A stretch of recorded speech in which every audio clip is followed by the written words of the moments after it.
आप सभी का इस सत्य अन्वेषण शिविर में स्वागत है। तो जैसे कि ये शब्द ही बताता है कि इस शिविर में हम सत्य को अन्वेषण करना, खोज करना, विश्लेषण करना, इसके बारे में सीखेंगे, क्योंकि ये भी अपने आप में एक प्रकार की शिक्षा है। वैसे तो शिक्षा पर सभी बहुजन महापुरुषों ने जोर दिया है। जैसे बाबा साहेब अम्बेडकर ने कहा कि शिक्षित बनो, संगठित बनो और संघर्ष करो, तो उन्होंने शिक्षा पर जोर दिया। अब बाबा साहेब से भी और हम थोड़ा अगर पीछे चले जाते हैं तो महात्मा फुले और सावित्रीबाई फुले, इन्होंने भी शिक्षा पर जोर दिया और शिक्षा के लिए सारा जीवन काम किया। महात्मा फुले ने तो शिक्षा के महत्व को समझाते हुए कहा कि शिक्षा बिना मति गई, मति बिना नीति गई, नीति बिना गति गई, गति बिना वित्त गया और वित्त बिना शूद्रों का नाश हुआ। तो एक शिक्षा के अभाव में कितना विनाश हो सकता है, इसके बारे में बड़े विस्तार से समझाया है। अब उनसे भी अगर हम और थोड़े पीछे चले जाते हैं तो सम्राट अशोक, उन्होंने भी शिक्षा पर बहुत जोर दिया और उस जमाने में उन्होंने शिलालेख लिखकर अपनी प्रजा को मार्गदर्शन किया। तो शिलालेख यानी आज के ज़माने में हम जिसको नोटिस बोर्ड कहते हैं, अगर लोगों को बताना हो तो नोटिस बोर्ड पर लिखकर सबको संदेश देते हैं। तो उसी तरह से सम्राट अशोक भी उन दिनों शिलालेख लिखकर अपने प्रजा को मार्गदर्शन किया करते थे। उतना ही नहीं, उन्होंने 84,000 विहार बनाए और ये 84,000 विहार कोई कर्मकांड के केंद्र नहीं थे। ये 84,000 विहार जो थे ये शिक्षा के केंद्र थे। यहाँ पर लोगों को शिक्षित किया जाता था। भिक्षु, भिक्षुनी, सामने, सामनेरी, उपासक, इन सब को वहाँ पर शिक्षित किया जाता था। इसलिए हम देखते हैं कि जब हमारा इतिहास हम पढ़ते हैं तो आज उन्हीं विहारों को हम बुद्धिस्ट यूनिवर्सिटीज़ के नाम से जानते हैं। जैसे नालंदा है, विक्रमशिला है, उदंतपुरी है, अनेक ऐसे ये सब बौद्ध विहार हैं।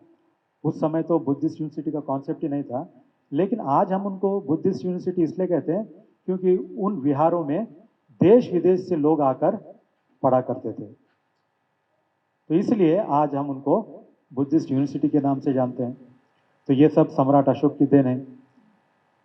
उतना ही नहीं, उन्होंने केवल विहार बना के ट्रेनिंग सेंटर से एक तरह से बनाया लोगों को शिक्षित करने के लिए, और दूसरी ओर उन्होंने खुद अपने बेटा और बेटी को भिक्षु और भिक्षुनी बनाकर, यानी अरंत महेंद्र और भिक्षुनी संघमित्रा, इनको श्रीलंका भेजा।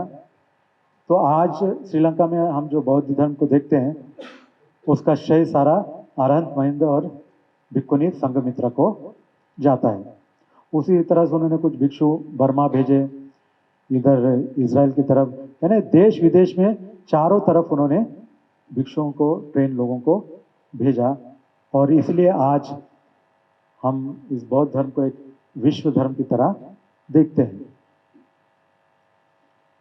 अब सम्राट अशोक से भी अगर हम और थोड़े पीछे चले जाते हैं तो मानव इतिहास में पहला व्यक्ति जिसने सारा जीवन लोगों को शिक्षित करने में बिताया, यहाँ तक कि अपने शरीर त्यागने के कुछ क्षण पहले भी किसी व्यक्ति को शिक्षित कर कर, मार्गदर्शन कर कर फिर अपने प्राण त्याग दिए। ऐसा कोई एकमात्र व्यक्ति मानव इतिहास में देखने को मिलता है, तो वो और कोई नहीं, वो जो है वो तथागत भगवान बुद्ध है। तो तथागत भगवान बुद्ध, जब से उनको बुद्धत्व प्राप्त हुआ और उन्होंने अपना पहला प्रवचन सारनाथ में पंचवर्गीय भिक्षुओं को दिया, उसके बाद यश और उनके मित्र आए 55, तो इस तरह से 60 उनके शिष्य हुए। तो लगातार 3 महीने उनको ट्रेन किया, थियरी प्रैक्टिस, और इस तरह से 3 महीने के अंदर 60 के 60 शिष्य जो है उनके अरहंत हो गए। अब मानव इतिहास में ऐसा कोई गुरु है जिन्होंने अपने पहले ही कुछ महीनों में या कुछ साल में सारे के सारे शिष्यों को मुक्त किया हो? ऐसा एक भी उदाहरण नहीं दिखता। गुरु गुरु ही रहा, शिष्य शिष्य ही रहा, लेकिन गुरु ने अपने एक शिष्य को भी मुक्त नहीं कर पाए। लेकिन यहाँ हम देखते हैं कि तथागत भगवान बुद्ध अपने पहले 3 महीने में पहले 60 शिष्यों को, पूरे के पूरे 60 शिष्यों को अरहंत बना दिया।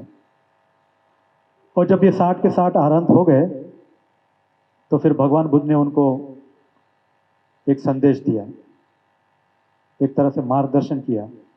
क्या कहा उनसे? उनसे कहा, चरत भिक्खवे चारिकं बहुजन हिताय बहुजन सुखाय। यानी भिक्षुओं, चारिका करो, घूमो फिरो, किसके लिए? बहुजनों के हित के लिए, बहुजनों के सुख के लिए। तो कैसे बहुजनों का हित होगा, कैसे बहुजनों का सुख होगा? क्या केवल चारिका करने से हो जाता है? तो चारिका करना है तो किस लिए करना चाहिए? तो फिर आगे और मार्गदर्शन करते हुए कहते हैं, देशे त भिक्खवे धम्मं आदि में कल्याणकारी, मध्य में कल्याणकारी, परियोजना कल्याणकारी। यानी भिक्षुओं, धम्म की ऐसी देशना दो जो शुरुआत में भी कल्याणकारी हो, मध्य में भी कल्याणकारी हो और अंत में भी कल्याणकारी हो। तो ऐसा कौन सा धम्म है जो शुरुआत में कल्याणकारी है? ऐसा कौन सा धम्म है जो मध्य में कल्याणकारी है? और ऐसा कौन सा धम्म है जो अंत में कल्याणकारी है? तो धम्म के अनुसार शील ये शुरुआत में कल्याणकारी है, यानी शील का पालन करना ये शुरुआत में कल्याणकारी है। समाधि ये मध्य में कल्याणकारी है और प्रज्ञा ये अंत में कल्याणकारी है। यानी शील समाधि प्रज्ञा की देशना देते हुए बहुजनों का हित, बहुजनों का सुख के लिए चारिका करो, ऐसे भगवान बुद्ध ने उनको कहा। तो उस संदेश को लेकर तब से लेकर आज तक सारे भिक्षु इस संदेश को लेकर चारिका कर रहे हैं, घूम रहे हैं, फिर रहे हैं और लोगों को शील समाधि प्रज्ञा में प्रतिष्ठित करने का प्रयत्न कर रहे हैं। और इसी कारण आज भारत का एकमात्र धम्म जो विश्व धम्म बना तो वो है बौद्ध धम्म। भारत का एकमात्र गुरु जो विश्व गुरु बना तो वो है बुद्ध। आप दुनिया के किसी भी कोने में चले जाओ और बुद्ध का नाम कहो तो सभी लोग जानते हैं। यहाँ तक कि आपको वो पूछे, जैसा हम भी जाते हैं, पूछते हैं कहाँ से है, तो अगर हम कहते हैं कि हम भारत से, इंडिया से, तो तुरंत कहते oh from the land of Buddha, यानी अच्छा आप लोग बुद्ध की धरती से आए। तो जैसे हम भारत कहते हैं, इंडिया कहते हैं, तो उनको बुद्ध याद आता है। तो भारत की जो पहचान है वो बुद्ध की वजह से, बुद्ध धम्म की वजह से। भारत की जो शान है वो बुद्ध की वजह से, बुद्ध धम्म की वजह से। तो भारत का एकमात्र धर्म जो विश्व धर्म बना तो वो है बुद्ध धर्म। भारत के और भी अन्य धर्म हैं, जैसे बुद्ध के समकालीन जैन धर्म हैं, लेकिन कितने देश जैन देश हैं? एक भी नहीं। भारत का और भी धर्म है सिख धर्म, लेकिन कितने देश सिख देश हैं? भारत का और भी एक धर्म है हिंदू धर्म, कितने देश हिंदू देश हैं? लेकिन बुद्ध देश कितने हैं? आपके दक्षिण में देख लो श्रीलंका, आपके उत्तर में देख लो, है ना, तिब्बत, चाइना, इधर Burma, Laos, Thailand, Korea, Cambodia, Hong Kong, इधर इंडोनेशिया, मलेशिया और अब यूरोप, अमेरिका में भी ये फैलता जा रहा है। तो भारत का एकमात्र धर्म ये बौद्ध धर्म है जो विश्व धर्म बना। तो क्यों ये विश्व धर्म बना? क्योंकि भगवान बुद्ध ने पहले ही कह दिया कि देशे त भिक्खवे धम्मं आदि में कल्याणकारी, मध्य में कल्याणकारी, परियोजना कल्याणकारी। और किसको देने के लिए कहा? बहुजन हिताय बहुजन सुखाय, बहुजनों के हित के लिए, बहुजनों के सुख के लिए। तो उन्होंने कभी भी धम्म को छुपा के रख के अपने मुट्ठी में बंद करके रखने को नहीं कहा। ये अपने ही लोगों को, अपने ही समाज के लोगों को, अपने ही प्रांत के लोगों को, अपने ही जात के लोगों को बताओ, ऐसा नहीं कहा। पहले दिन से उनकी ये कहना था कि बहुजनों के हित के लिए, बहुजनों के सुख के लिए ये धम्म की देशना सबको दो। और इसी एक भावना के कारण तब से लेकर भिक्षु आज तक वही काम कर रहे हैं, और इसी वजह से हम देखते हैं कि आज भारत का ये धम्म जो है विश्व धम्म बना हुआ है। तो इस तरह से अगर हम देखें, भगवान बुद्ध से लेकर सम्राट अशोक से लेकर महात्मा फुले से लेकर बाबा साहब अम्बेडकर तक जितने भी बहुजन महापुरुष हुए हैं, उन सब ने शिक्षा पर जोर दिया और लोगों को शिक्षित करने में अपना सारा जीवन बिताया। तो इसीलिए बाबा साहब ने भी कहा शिक्षित बनो। लेकिन जिस बाबा साहब ने कहा शिक्षित बनो, उन्हीं बाबा साहब ने अंतिम दिनों में कहा कि शिक्षित लोगों ने मुझे धोखा दिया।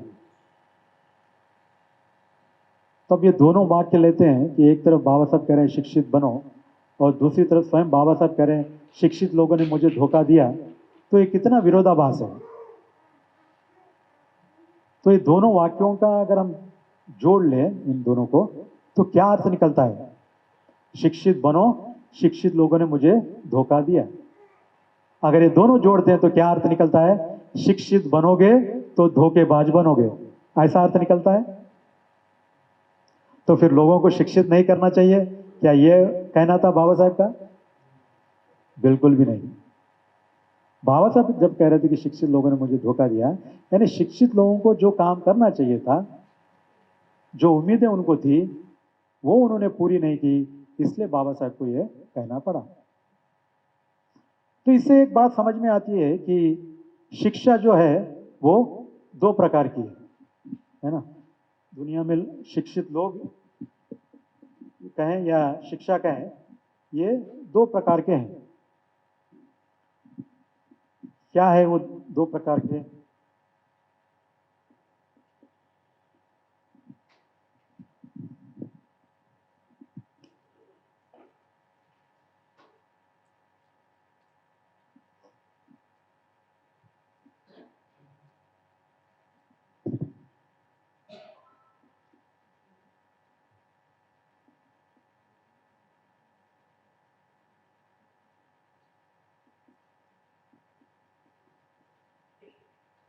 एक को हम कहते हैं कन्वेंशनल और दूसरों को हम कहेंगे एक्चुअल। एक है कन्वेंशनल एजुकेशन, दूसरा है एक्चुअल एजुकेशन। यानी कन्वेंशनल यानी पारंपरिक शिक्षा। तो क्या है पारंपरिक शिक्षा? किसको कहेंगे हम पारंपरिक शिक्षा? जो परंपरा से चला आ रहा है। तो क्या चला आ रहा है परंपरा से? कौन सी शिक्षा चली आ रही है ना? यानी 10वीं पास करना, 12वीं पास करना, डिग्री, पीएचडी, ये सब जो है इसको हम पारंपरिक शिक्षा कहते हैं, है ना। और लेना भी चाहिए। लेकिन जब ये सर्टिफिकेट, ये डिग्रियां, ये शिक्षा हम लेते हैं तो किस लिए लेते हैं? और ये सर्टिफिकेट मिलने के बाद क्या करते हैं? क्या उद्देश्य है उसका? है? नौकरी करना। ठीक है, तो नौकरी क्यों चाहिए? क्योंकि रोजी रोटी कमाने के लिए। तो ठीक है, नौकरी मिल गई, रोजी रोटी का भी इंतजाम हो गया। उसके बाद क्या करते हैं? रोजी रोटी का इंतजाम हो गया, उसके बाद क्या करते हैं? फिर सुख सुविधाएं जमा करना शुरू करते हैं। साइकिल है तो मोटरसाइकिल चाहिए, मोटरसाइकिल है तो कार चाहिए, एक छोटा घर है तो बड़ा घर चाहिए, एक प्लॉट है तो और एक प्लॉट चाहिए, एक फ्लैट है तो और एक फ्लैट चाहिए। चाहिए रे चाहिए रे चाहिए रे, मरते दम तक जमा करते रहता, चाहिए रे। इसी तरह से कहते कहते, जमा करते करते मर भी जाता है। तो क्या शिक्षा का मकसद यही है कि जमा करते जाओ, सुख सुविधा जमा करते जाओ? कुछ लोग तो ऐसे भी हैं जो बड़े गर्व से कहते हैं कि मैंने इतना कमा के रखा है कि मेरी 7 पीढ़ियां बैठ के खा सकती हैं। ऐसा भी लोगों को कहते हुए आपने सुना होगा। तो इसका मतलब क्या हुआ? इसका मतलब यह हुआ कि उसको पता चल गया कि आने वाली 7 पीढ़ी मेरी निकम्मी और नालायक निकलने वाली है, मुझे सारा कमा के रखना है कि नहीं? अगर तुम 7 पीढ़ियों के लिए कमा के रख रहे हो तो इसका मतलब क्या है कि तुम्हारे को लगता है कि आने वाली तुम्हारी 7 पीढ़ियां निकम्मी और नालायक निकलने वाली है, उनसे कमाना होने वाला नहीं है, इसलिए मुझे ही कमा के रखना है।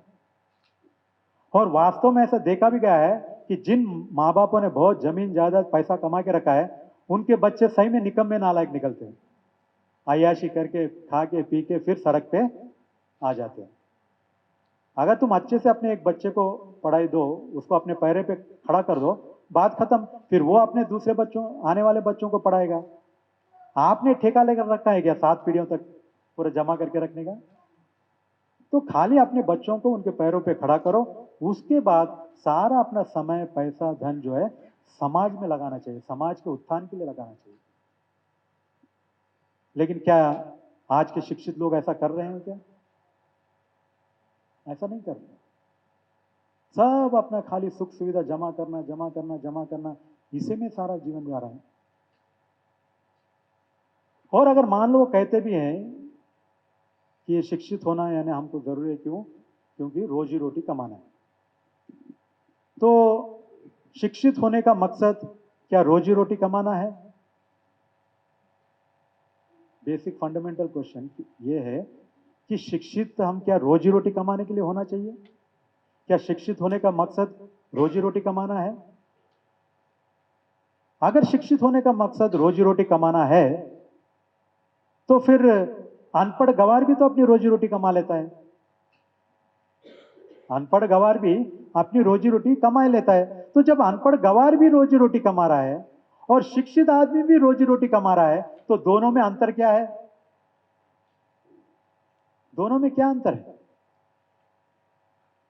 अनपढ़ गवार ही नहीं, यहां तक कि जो जानवर है, कुत्ता बिल्ली, वो भी अपने रोजी रोटी का इंतजाम कर लेते हैं, है ना? कुत्ता बिल्ली भी अपने रोजी रोटी का इंतजाम कर लेते हैं। तो जब कुत्ता बिल्ली भी अपने रोजी रोटी का इंतजाम कर सकता है, एक अनपढ़ गवार भी अपनी रोजी रोटी का इंतजाम कर रहा है, और शिक्षित आदमी भी अपनी रोजी रोटी का इंतजाम कर रहा है, अंतर क्या है फिर इन दोनों में? तो शिक्षित होने का मकसद रोजी रोटी कमाना नहीं है, लेकिन आजकल हमारे लोगों में यह धारणा बैठी है, शिक्षित क्यों होना है? रोजी रोटी कमाना। लेकिन वो कभी ये नहीं सोचते कि भाई जब अनपढ़ गवार भी रोजी रोटी कमा, मैं शिक्षित बन के क्या रोजी रोटी कमाऊं? क्या शिक्षित होने का मकसद क्या रोजी रोटी कमाना है? जब दुनिया में लोग शिक्षित नहीं थे तब क्या रोजी रोटी नहीं कमाते थे? तो शिक्षित होने का मकसद रोजी रोटी कमाना नहीं है। तो वास्तविक शिक्षा का मकसद क्या है, या वास्तविक हम किसको शिक्षित कहेंगे? खाली कागज की डिग्री आ गई, रोजी रोटी कमा लिया तो आदमी शिक्षित हो गया? पढ़ना लिखना आ गया तो शिक्षित हो गया? क्या ये मकसद है? क्या इसको हम शिक्षित लोग कहते हैं? तो ये पारंपरिक रूप से शिक्षित लोग हैं, कन्वेंशनल एजुकेशन। तो वास्तव में हमको एक्चुअल एजुकेशन चाहिए, है ना? वास्तविक शिक्षा। तो वास्तविक रूप में कौन शिक्षित है, या किसको हम वास्तविक रूप में शिक्षित कह सकते हैं? तो जो लोग वास्तविक रूप में शिक्षित हैं, उनमें 3 गुण या 3 लक्षण होना चाहिए। क्या है वो?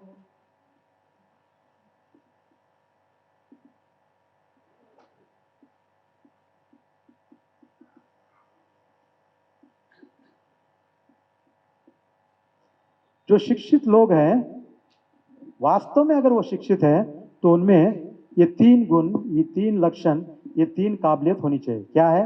Analysation, rationalisation and differentiation. Analysation का मतलब होता है विश्लेषण करने की काबिलियत होनी चाहिए।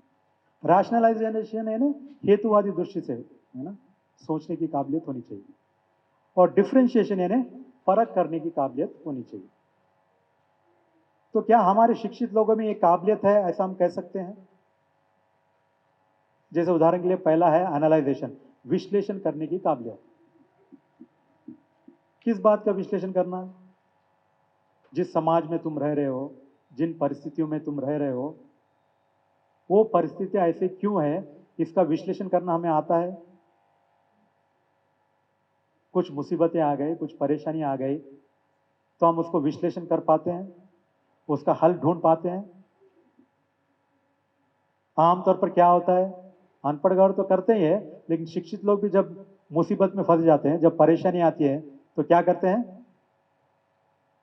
तीर्थ यात्रा पर चले जाते हैं, पहाड़ों पे जाते हैं, झाड़ों को पूजते हैं, बाबाओं के पास जाकर झाड़ू फूक करते हैं, ताबीज बांधने में के चक्कर में रहते हैं, मन्नतें मांगने के चक्कर में रहते हैं।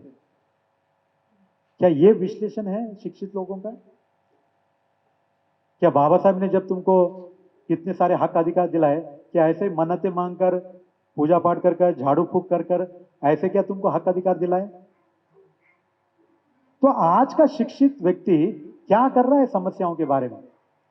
चाहे उसकी पारिवारिक समस्या हो, चाहे उसके समाज की समस्या हो, या वो जिस बस्ती में, जिस प्रांत में रहता है वहां की समस्या हो, वो उसका हल कर पाता है, उसका विश्लेषण कर पाता है? कुछ नहीं कर पाता। खाली मुझे नौकरी नहीं मिल रही, मुझे वो नहीं मिल रहा, कहाँ मिलेगा, क्या मिलेगा, ये ढूंढना। वो नहीं मिला तो फिर कुछ चमत्कार के चक्कर में भागना कि वो ताबीज से कुछ हो जाएगा, इस बाबा से कुछ हो जाएगा, उस विभूति से कुछ हो जाएगा, ये ईश्वर कुछ कर देगा, वो अल्लाह कुछ कर देगा, ये भगवान कुछ कर देगा, या बुद्धा ही कुछ कर देगा। तो क्या शिक्षित व्यक्ति से ये हम उम्मीद करते हैं? क्या बाबा साहब ने ये उम्मीद की थी शिक्षित लोगों से? क्या बाबा साहब यही करते बैठे थे जब उनको समस्याएं आई? तो फिर आज का शिक्षित वर्ग क्या कर रहा है?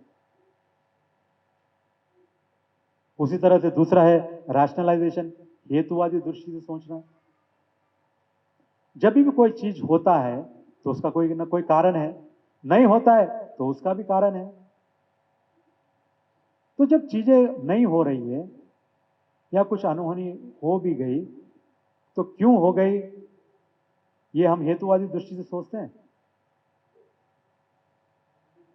जैसे मान लो आपके बस्ती में सड़क नहीं बन रहा है, नाले नहीं बन रहे हैं, ठीक से इलेक्ट्रिसिटी नहीं आ रही है, तो क्या कारण है? और उसको दूर करने के लिए क्या करते हो? क्या घर में बैठ कर पूजा करोगे या मन्नत मांगोगे, हे भगवान हमारे बस्ती में सड़क बन जाए, हे भगवान हमारे बस्ती में लाइट आ जाए? ऐसा बोलने से आएगा लाइट? या कुछ लोग बोलते क्या करें, ये तो हमारी किस्मत ही खराब है, हम जिस बस्ती में रहते क्या करें, हमारी किस्मत ही खराब है, ये तो सब ऊपर वाले की देन है। तो सब ऊपर वाले की देन है, हमारी किस्मत खराब है।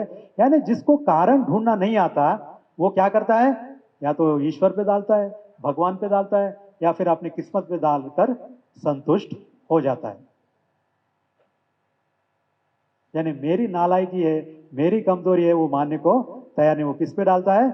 किस्मत पे डालता है, ईश्वर पे डालता है, भगवान पे डाल देता है। यानी कारण वो उनको समझता है। कारण किसको समझता है? किस्मत को, भगवान को, ईश्वर को।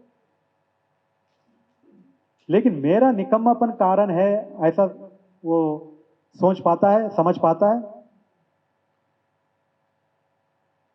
अगर सड़क नहीं बन रही है तो इसका कारण क्या है? हम सभी टैक्स भर रहे हैं, तो फिर हमारा टैक्स का पैसा कहाँ जा रहा है? तो किसको हमको लेटर लिखना है? उसके कोई कानूनी तरीके है क्या? नहीं। कोई म्यूनसिपालिटी का लेटर लिखो, काउंसलर को लिखो, एमएलए को लिखो, एमपी को लिखो, उनकी छाती पर बैठ के काम करवाओ। ये शिक्षित लोगों का लक्षण होना चाहिए। ये शिक्षित लोग ये काम कर रहे हैं क्या समाज के लिए? सब हाथ फैलाए खड़े हुए कि कोई आएगा और हमारा काम कर देगा। लेकिन क्या कानूनी तरीके है जिससे हम अपना काम करवा सकते हैं? ऐसे शिक्षित लोग सोचते हैं, ऐसा कुछ कार्य करते हैं? छोटी सी भी समस्या हो गई तो चुपचाप बैठे रहते हैं, कुछ नहीं करते। कोई और आके करेगा, कोई बगल के वो बस्ती वाला करेगा, कोई हमारा वो लीडर करेगा, कोई हमारा वो बस्ती का बड़ा बुजुर्ग करेगा। लेकिन मैं क्या कर सकता हूं इस समस्या के लिए? ऐसी सोच हमारे शिक्षित लोगों में है। तो अगर ऐसी सोच नहीं है तो किस बात के लिए शिक्षित हो? जब समस्याओं का तुम विश्लेषण नहीं कर पाते, उसका कारण नहीं ढूंढ पाते, उसको सॉल्व नहीं कर पाते, तो तुम्हारी शिक्षा किस काम की?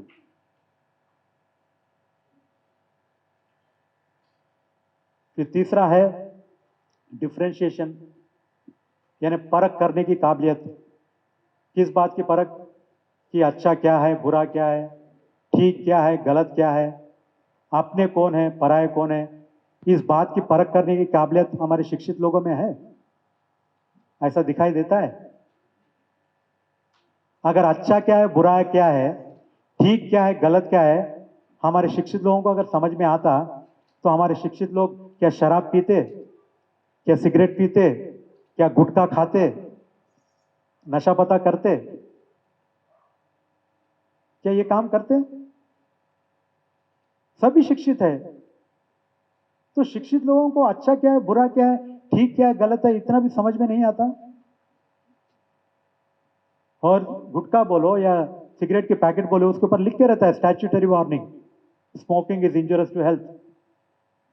तो ये तो पढ़ते हैं ना, तो फिर पढ़ रहे तो क्या समझ में आ रहा है? पढ़ रहे हैं, देख रहे हैं, फिर भी पी रहे हैं, फिर भी नशा पता कर रहे हैं। तो किस मायने में शिक्षित हैं? इससे पता चलता है कि कहां तक हमारा समाज वास्तव में शिक्षित है। अपने कौन है, पराये कौन है, इसकी परख है? अपने कौन है, पराये कौन है, अगर इसकी परख होती, तो क्या हमारे दुश्मनों को चुनकर अपने सर पे बिठाते, जो तुम्हारा शोषण करते, जो तुमको लूटते, तुमको सताते, तुमको परेशान करते, ऐसे लोगों को तुम बिठाते अपने सर पे? ठीक क्या है, गलत क्या है, अगर तुमको समझ में आता, तो तुम अपने वोट को बेचते 500 की नोट के लिए, 1000 की नोट के लिए, शराब की बोतल के लिए, एक साड़ी के लिए, एक बिरयानी के पैकेट के लिए? क्या कर रहा है ये शिक्षित समाज? बहुत से तो शिक्षित लोग वोट करने भी नहीं जाते। उनको तो लगता है आज छुट्टी दिया है वोट करने की, चलो बैठ के खाते पीते हैं, पिक्चर देखते हैं, टीवी देखते हैं, मौज मस्ती का दिन है उस दिन। उनको जिम्मेदारी का एहसास नहीं कि वोट कितना कीमती है, बाबा साहब ने कितना मेहनत करके ये वोट का हक दिलाया है, इसकी क्या कीमत है।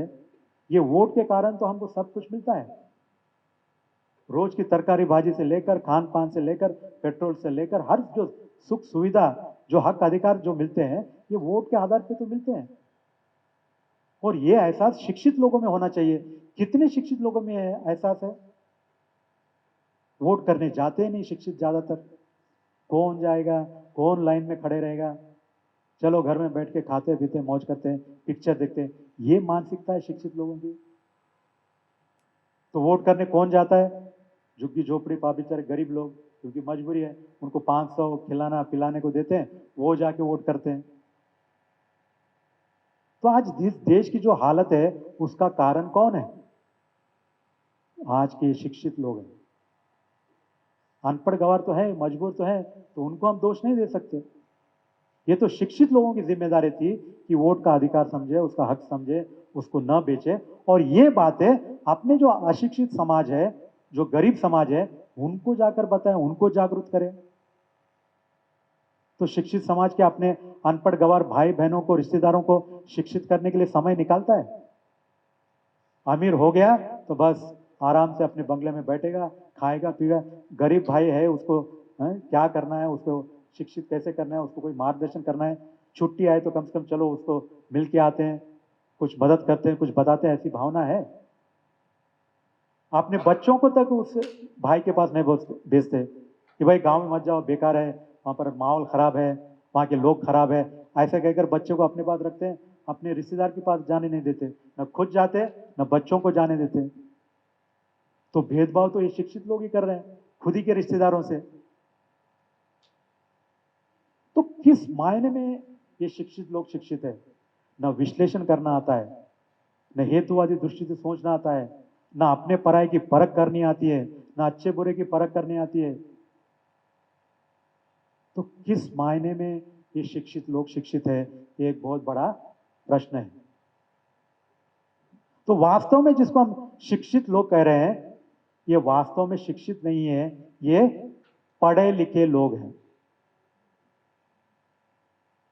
अब ये शिक्षित लोग नहीं है, पढ़े लिखे लोग हैं, तो पढ़े लिखे लोग कहना कौन है? पढ़े लिखे लोग यानी जो पढ़ा हुआ है वो लिख देता है, जो लिखा हुआ है वो पढ़ देता है, बस इतना ही, अपनी बुद्धि का इस्तेमाल नहीं करता। जो सुना हुआ है वही दूसरों को बोल देता है, जो बोला हुआ है वो सुन लेता है, जो सुना हुआ है उसको लिख देता है, जो लिखा हुआ है उसको पढ़ लेता है, जो पढ़ दिया उसी को बोल देता है। बस यही काम कर रहा है वो। अपनी बुद्धि का इस्तेमाल बिल्कुल नहीं करता, उन चीजों का विश्लेषण नहीं करता, हेतुवादी दृष्टि से सोच नहीं करता, परख नहीं करता, कुछ नहीं, लकीर का फकीर बनकर बैठा हुआ है। और इसीलिए इतने करोड़ों लोग शिक्षित होने के बावजूद भी आज देश की ये हालत है। एक बाबा साहब खुद शिक्षित होकर सारी जिंदगी मेहनत करके इतने लोगों को हक अधिकार दिलाया, आज इतने लाखों शिक्षित है, अपना हक अधिकार नहीं ले पा रहे जो ऑलरेडी संविधान में है। बाबा साहब ने तो जो संविधान में नहीं था उसको संविधान में डाला और फिर उस हक अधिकार के लिए भी लड़ा और लोगों को दिलाया। और आज जब संवैधानिक अधिकार सब संविधान में है, क्या हमारे शिक्षित लोग उसको लेने में काबिल है? क्या अपना हक अधिकार जानते हैं?